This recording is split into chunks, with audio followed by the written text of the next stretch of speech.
Hello everyone. So let's begin with question number 6. Which of the following represents a level of risk attitude? So this is a straightforward question. It's asking that what PMI wants you to know about the levels of risk attitude. So let's read the first option. Conservative, moderate and liberal. No, this is not something that the PMI has defined. Then comes risk averse, risk neutral, risk tolerant, and risk seeking. Yes, this is something that is defined in the PMI or in the PMBOK. So, risk averse is basically risk avoidance. Then, risk neutral is having no opinion on the risk or taking risks based on logical decisions. Then, risk tolerant is you are willing to take risks. Then risk seeking is you are on a lookout for new risks with great rewards. Then we have risk mitigation, risk avoiding, risk transferring. So these are not the terms that are defined in the PMBOK. High, medium, and low. Again, this is not something that is defined in the PMBOK. So the correct answer over here is answer choice B. Let's move to the next question. So a project manager learns that in-house resources are insufficient to produce a critical component of a deliverable. This poses a significant threat. Significant threat. The quality of the component is integral to the project, and the in-house resources cannot guarantee a high quality output. In response to this threat, the project manager decides to outsource the production of the component by contracting a third party vendor. Which threat response strategy did the project manager use? Now here you can see that it is mentioned the quality is integral part of the project and you do not want to compromise on the quality. So let's read the option choices. Accept. So which threat response strategy? Accept, definitely not. Mitigate, yes, because the project manager decides to outsource the production. So here, this is the key word, outsource the production by contracting a third party vendor. So he does not want to compromise on the quality and he's mitigating the risk by outsourcing the contract to a third party vendor. Enhancement, again, irrelevant. And escalate, he's not escalating it to anywhere. So escalate is also not a correct answer choice. So mitigate, we go with mitigate. Let's move to the next question. A project manager has been made aware of a recent weather event that could potentially impact the project. Forecasters are unable to predict the path or strength of the event. Any delays would extend the project's finish date and cause cost overruns. What should the project manager do first? So he's been made aware of a recent weather event. So the thing to be understood over here is that the situation has not yet arrived. It can occur in the future.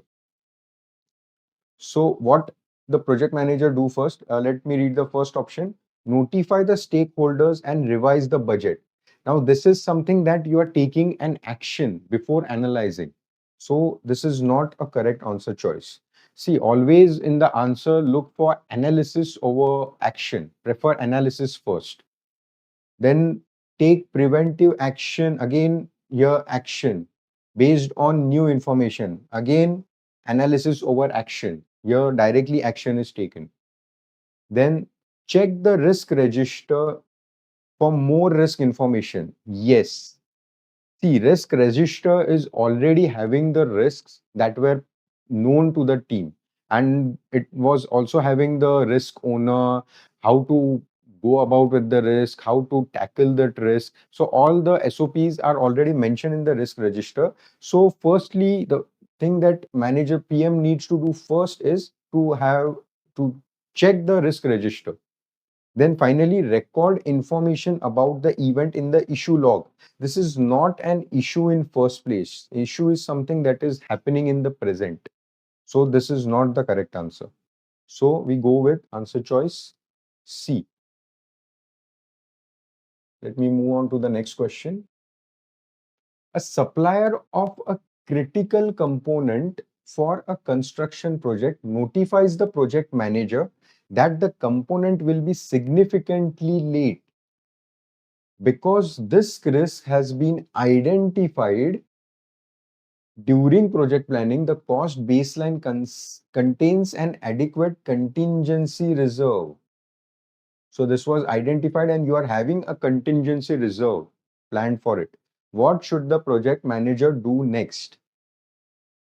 Identify a supplier that can provide the component within the amount of the reserve.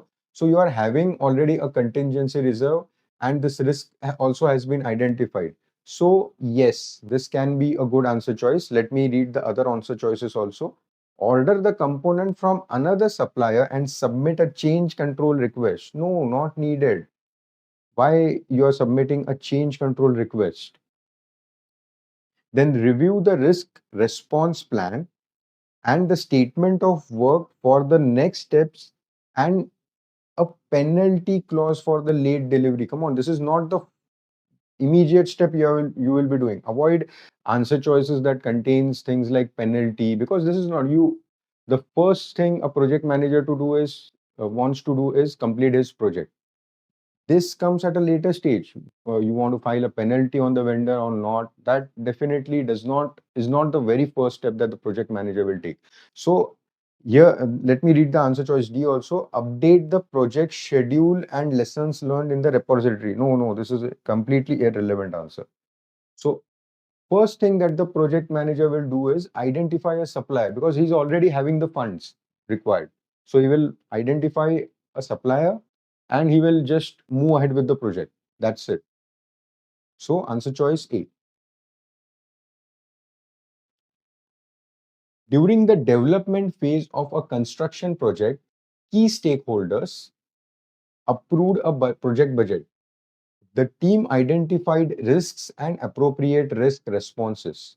However, during the project execution, an unexpected local health emergency halted and delayed work on the project. This event type was not identified or listed in the risk register. The team decides that this issue must be mitigated, which would incur additional costs. How should the project manager address this unforeseen budgetary overrun? So many hints are provided in the question itself. See, whenever the risk is known, then you have to use the fund called as contingency fund. Whenever the risks are unknown, then you need to use a fund which is called as a management reserve. So option number A says use the management reserve to cover the cost. Yes. Let me read the other answer choices also. Identify a identify potential ways to exploit the risk. Obviously, no. Use the contingency reserve to cover the cost. No, contingency is for known risks. This is an unknown risk. Develop cost and performance baseline. Again, not a correct answer choice. So answer choice A is the correct one.